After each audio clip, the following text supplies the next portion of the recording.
अलीकडच्या काळात निवडणुकांमध्ये बिनविरोध ही कन्सेप्ट मोठ्या प्रमाणात पोहोचते लोकांपर्यंत. अनेक जण बिनविरोध होत आहेत, उमेदवार बिनविरोध होत आहेत. मात्र या संदर्भात नेमकी कायद्यात काय तरतूद आहे याविषयी बोलण्यासाठी आपल्यासोबत असीम सर आहेत. सर, नेमकी याबद्दलची कायद्यात काय तरतूद आहे? नेमकी बिनविरोधची संकल्पना काय आहे? बिनविरोध निवडणूक अशी काही संकल्पना कायद्यात नाही. हां. पण ती आपण स्वीकारली जेव्हा अपवादात्मक परिस्थितीमध्ये कधी कोणाचा मृत्यू होत असेल, अचानक एखादा उमेदवार काही कारणांमुळे म्हणजे त्याच्या योग्य कारणांमुळे माघार घेत असेल, अशा वेळेस आपण हे समजू शकतो की त्याच्यामध्ये त्याला बिनविरोध निवडणूक झाली आणि तो निवडून आला असं जाहीर करण्यात येतो. पण जेव्हा बिनविरोध निवडणुकीच्या प्रक्रियेचा गैरवापर सुरू झाला, तेव्हा काही वर्षांपूर्वी लोकसभेच्या निवडणुकांमध्ये तो दिसून आला आणि त्या लोकसभेच्या निवडणुकासुद्धा चॅलेंज करण्यात आल्या, जिथे बिनविरोध निवडणुका झाल्या. त्याच्याबद्दल कोर्टाने गंभीर दखल घेतली आणि ते प्रकरण अंडर कन्सिडरेशन म्हणजे पेंडिंग आहे सध्या सुप्रीम कोर्टामध्ये. त्यानंतर आपण पाहिलं डायरेक्ट महाराष्ट्रामध्ये महानगरपालिकेच्या निवडणुकीत 68 ते 70 जागावर वेगवेगळ्या महानगरपालिकांमध्ये वेगवेगळ्या पक्षाचे लोक, पण ते साधारणतः सत्ताधारी पक्षाचे लोक, म्हणजे त्याच्यामध्ये शिंदे सेनेचे लोक आहेत, त्याच्यामध्ये प्रामुख्याने भाजपचे 50च्या वर उमेदवार आहेत, अजितदादा पक्षाचे काही लोक आहेत आणि एक मुस्लिम कोणत्या तरी संघटनेचा एक जण आहे. तर असे लोक निवडून आले. मग तेव्हा आपण विचार सुरू केला सगळ्यांनीच की बिनविरोध निवडणूक अशा प्रकारे कशी होऊ शकते. तर याचा विचार करताना कायद्यात काय म्हटलं आहे हे आपण पाहिलं पाहिजे. कायद्यामध्ये काय सांगितलं आहे, तुम्ही जर इलेक्टेड मेंबर असाल तर तुम्ही खासदार होऊ शकता. म्हणजे त्या लोकसभा निवडणुकीमध्ये तुम्ही इलेक्ट झाले, निवडून आले, तर तुम्ही खासदार होऊ शकता.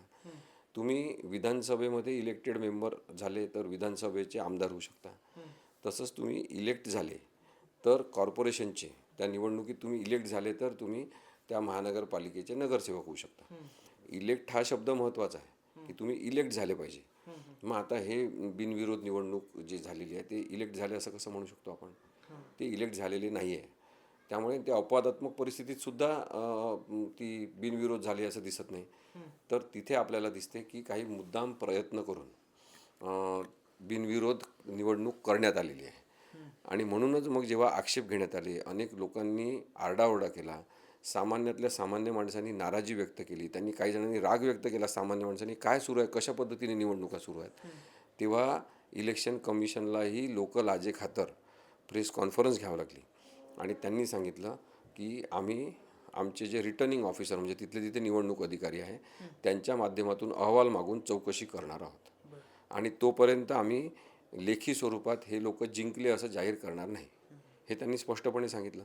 आता इथे खरा मुद्दा आहे की इलेक्शन कमिशन हे आत्तापर्यंत पारदर्शकपणे, प्रामाणिकपणे, निस्पृह, निपक्ष पद्धतीने वागलेले नाही. त्यांनी सत्ताधारी पक्षाची भूमिका घेतलेली आहे. सत्ताधारी पक्षाला फायदेशीर ठरेल असे ते वागलेले आहेत. त्यामुळे त्यांच्या प्रामाणिकपणाबद्दल शंका आहे असं मी ज्यांच्यातर्फे या पिटिशन केलेले आहे मुंबई उच्च न्यायालयामध्ये, त्यातले एक जण आहेत अविनाश जाधव, जे महाराष्ट्र नवनिर्माण सेनेचे नेते आहेत, आणि दुसरे आहेत हे समीर गांधी, जे पुण्यातील काँग्रेसचे कार्यकर्ते आहेत. अशा 2 स्वतंत्र याचिका आम्ही दाखल केल्या. मग त्याच्यामध्ये आम्ही हाच मुद्दा मांडलेला आहे की आमचा निवडणूक आयोगाच्या चौकशीवर विश्वास नाही. त्यामुळे या निवडणुकांची चौकशी, हे जे बिनविरोध आले त्या निवडणुका, त्या निवडणुकांची चौकशी ही निपक्ष पद्धतीने होण्यासाठी उच्च न्यायालयाच्या देखरेखीखाली ही चौकशी झाली पाहिजे. ही पहिली मागणी आहे. दुसरी मागणी आहे की निवडणुका चा निकाल हा सध्या स्थगित केला पाहिजे. त्या त्याच्या वॉर्डांचा, त्याच्या 68 की 70 ज्या जागा आहेत त्या वॉर्डातला जो बिनविरोधचा निकाल आहे तो काही काळासाठी स्थगित केला पाहिजे, जोपर्यंत चौकशी पूर्ण होत नाही.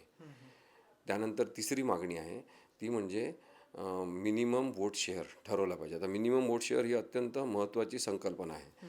परदेशांमध्ये सुद्धा जेव्हा बिनविरोध निवडणूक काही ठिकाणी होत होती तेव्हा नागरिकांनी तिथले आक्षेप घेतले आणि मग ठरवण्यात आलं की नाही, इलेक्शन झालं पाहिजे, इलेक्शन झाल्याशिवाय त्याला विजयी उमेदवार आपण म्हणू शकत नाही. म्हणून त्यांनी काय केलं की मिनिमम वोट शेअर म्हणजे काय की निदान मतदान होऊन एक तरी मत त्या माणसाच्या पाड्यात पडलं पाहिजे. हां, मला त्याच मुद्द्याकडे सर यायचं होतं खरं तर. बिनविरोध जरी निवडणुका होत असल्या तरी अनेक जण फॉर्म भरत आहेत. त्याच्यानंतर ते फॉर्म माघारी घेतले जात आहेत आणि मग बिनविरोध घोषित होत आहे. मग ह्याकडं कुठंतरी संशयानं बघितलं जात आहे असं वाटतंय का? नाही, संशयाने नक्कीच लोक बघतात, कारण की आपण पाहिलं की AB फॉर्म 2-2 आले. मग एका जणांनी फॉर्म गिळला, खाऊन टाकला. नंतर काही जणांना AB फॉर्म मिळाले नाही, पक्षाची उमेदवारी मिळाली, त्यांनी डोळे पांढरे केले.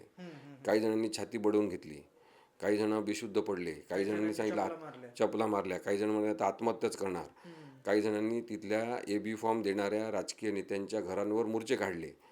म्हणजे याचा अर्थ काय आहे की प्रचंड राजकीय आकांक्षा ही असणारे लोक निवडणुकीत उतरले.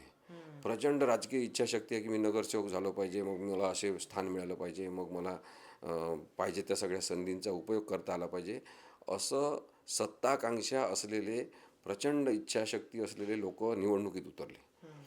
मग या लोकांना जे अशा पद्धतीने निवडणुकीची उमेदवारी एखाद्या पक्षाची मिळाली नाही, पक्षचिन्ह मिळालं नाही, तर वैतागल्यासारखे, कासावीस झाल्यासारखे, चिडचिड त्यांची आणि राग असा अनावर झालेला असा आपण पाहिलेला आहे. अशा लोकांना अचानक एवढ्या 70 जणांना एवढी प्रेरणा कशी होऊ शकेल की आम्हाला आता निवडणूक लढवायची नाही, कोणालाच लढवायची नाही. 70 ठिकाणच्या 70 ठिकाणी 70च्या ठिकाणी किमान 2-2 तरी एक्स्ट्रा उमेदवार असतील जे विजयी झालेत त्याच्या व्यतिरिक्त, म्हणजे 140-200च्या घरात ही लोक हो ना, म्हणजे एवढ्या मोठ्या प्रमाणामध्ये लोकांना स्वतःची उमेदवारी मागे घेण्याची प्रेरणा कशी झाली? ही प्रेरणा साधी गोष्ट नाही. ही प्रेरणा जी आहे ना, याच्यामध्ये लपलेला आहे भ्रष्टाचार, याच्यामध्ये लपलेला आहे राजकीय स्वरूपाचा व्यवहार, याच्यामध्ये लपलेला आहे पोलिसांचा सत्तास्थानी असलेल्या राजकीय पक्षांनी केलेला दबावासाठीचा गैरवापर, याच्यामध्ये लपलेला आहे गुंडशक्तीचा वापर. आणि त्या सगळ्या भीतीच्या दडपणाखाली या सगळ्यांना पैशांच्या दडपणाखाली असेल, आमिषाखाली असेल, यांना माघार घ्यायला लावलेली आहे. हे स्पष्टपणे लोक समजतात, लोकांनाही लक्षात आलेलं आहे. माझं काय म्हणणं आहे माहिती आहे का, मी कोणत्याही पक्षाचं नाही, पण लोकशाहीच्या बाजूने कोणीतरी राहील का, संविधानाच्या बाजूने कोणीतरी राहील का? आणि म्हणून माझं म्हणणं काय आहे की तुम्हाला ज्या ज्या राजकीय पक्षांचे नावं माहीत असतील, काँग्रेस असू द्या, राष्ट्रवादी अजितदादांची असू द्या, शरद पवार साहेबांची असू द्या, शिवसेना उद्धव बाळासाहेब ठाकरे यांची, किंवा शिंदेसेना असू द्या, किंवा मग एखादा मुस्लिम ते काय MIM असू द्या, सगळे जे राजकीय पक्ष तुम्हाला माहीत असतील ना, सगळ्या राजकीय पक्षांची नावं घ्या. हे सगळे राजकीय पक्ष खड्ड्यात गेले तरी चालतील, परंतु लोकशाही खड्ड्यात जायला नको, लोकशाही प्रक्रिया खड्ड्यात जायला नको.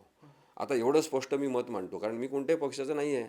मला लोकशाही जिवंत राहिली पाहिजे हे महत्त्वाचं वाटते, आणि त्यासाठी प्रक्रिया स्पष्ट असली पाहिजे, शुद्ध असली पाहिजे, प्रामाणिक असली पाहिजे. आता तुम्ही बघा, कोणत्याही इलेक्शनच्या संदर्भात संविधानाने दिलेलं सूत्र काय, फ्री अँड फेअर, हे 2 शब्द दिले.